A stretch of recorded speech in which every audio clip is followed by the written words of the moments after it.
Hi everyone, it's Liam here from A Shot of Wildlife. In this video, I'm going to talk about 10 non-native species that are living wild in the UK. First up, and possibly the most surprising animal in this video, is the raccoon. Now before you think I'm making things up, there have been at least 18 records of raccoons in the wild since 2014, from the north of Scotland to almost the southern coast of England.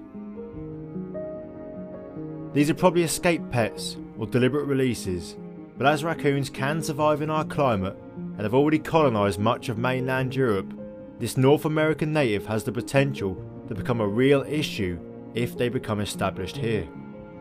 They are intelligent opportunists and will eat everything from human scraps to birds, amphibians and small mammals. Next up is the midwife toad.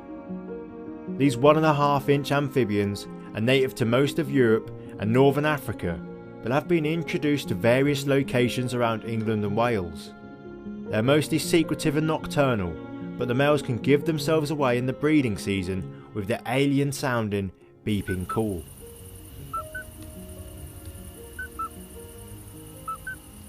They get their name from their breeding strategy, where after fertilisation the male wraps the developing eggs around his back legs and carries them until the tadpoles are ready to hatch, at which point he drops them off into a suitable pool of water.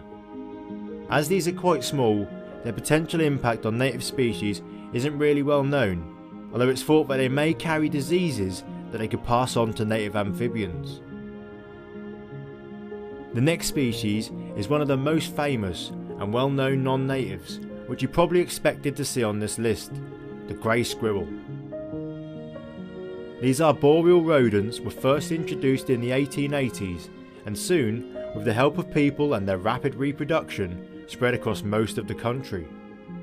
Unfortunately, their colonisation hasn't came without a cost, as they have outcompeted and passed on a fatal disease to the native red squirrel, which has subsequently gone extinct in most of its original range. From the best known non-native to one that may be surprising or completely expected, depending on which parts of the UK you are familiar with, the ring-necked parakeet. With various stories of how they were introduced, parakeets began being spotted regularly in the wild in the 1970s and had been seen occasionally decades before this. There is now thought to be more than 100,000 of these birds in the country, and their numbers are continuing to rise. They are mainly found in close proximity to cities and large towns, but they are gradually spreading into the countryside, where they come into competition with native species for resources and into conflict with farmers over the damage that they can cause to crops.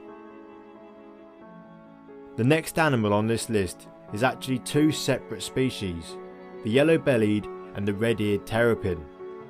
Both of these were commonly kept as pets by people who had seen the Teenage Mutant Ninja Turtles films. What started out as 50p sized aquarium based animals soon outgrew their accommodation and were released to hundreds of sites around the country. They can live for 30 years and seem to do fairly well in urban ponds and freshwater streams, and thankfully they haven't been recorded as successfully breeding here yet. If the climate continues to warm, this might happen in the future, at which point the terrapins could pose a massive threat to freshwater invertebrates and fish. Speaking of fish, our next non-native is the king carp. These were brought to the UK by monks in the 12th century and were originally kept in ponds for food. They soon escaped into the wild, and due to a recent surge in popularity for this species as a target for anglers, they have been introduced to waterways around the country. Currently, their main impact seems to be that they can hybridise with the native and endangered Crucian carp, which isn't great. In the USA, where they are much more numerous, they are often treated as a pest species and removed from waterways if caught. The next creature is one that you may have heard about and that has received a lot of media attention, the Asian hornet. These are established in France, and since 2016 there have been 21 confirmed sightings and 12 nests found in this country. All of these were promptly destroyed, but the likelihood is that these winged predators will eventually colonise this country. Although they may seem menacing to humans, their real impact is towards bees and other pollinating insects.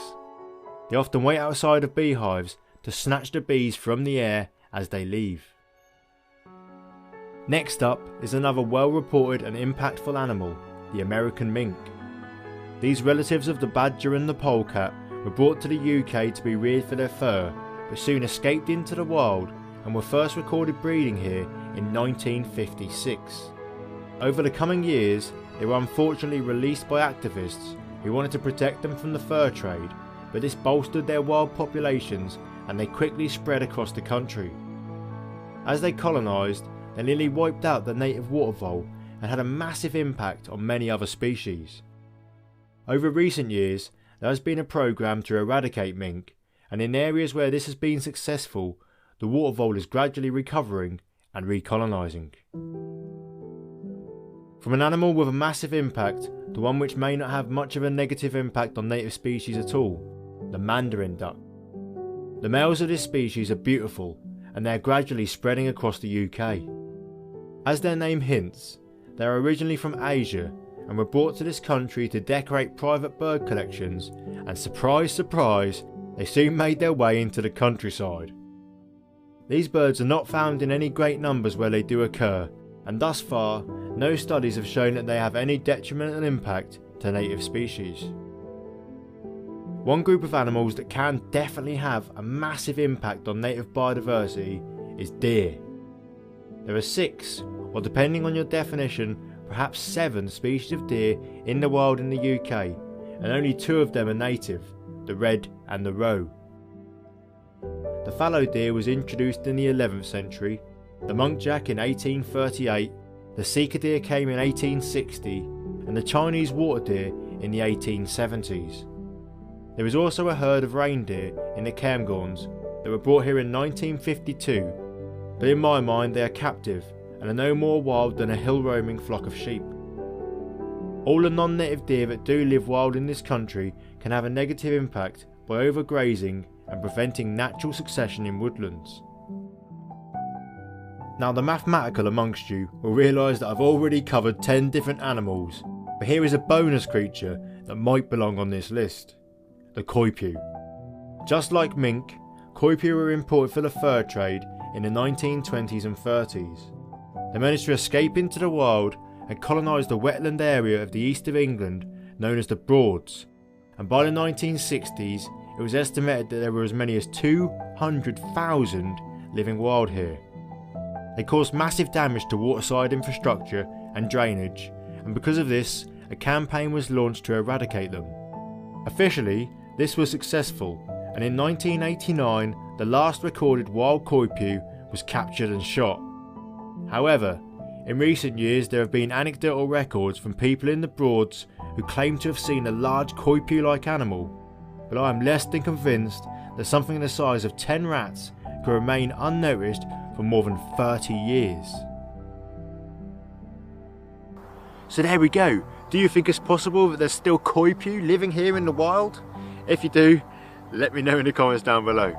Now if you enjoyed this video, you may also like this other British wildlife video, and if you like that, subscribe for more.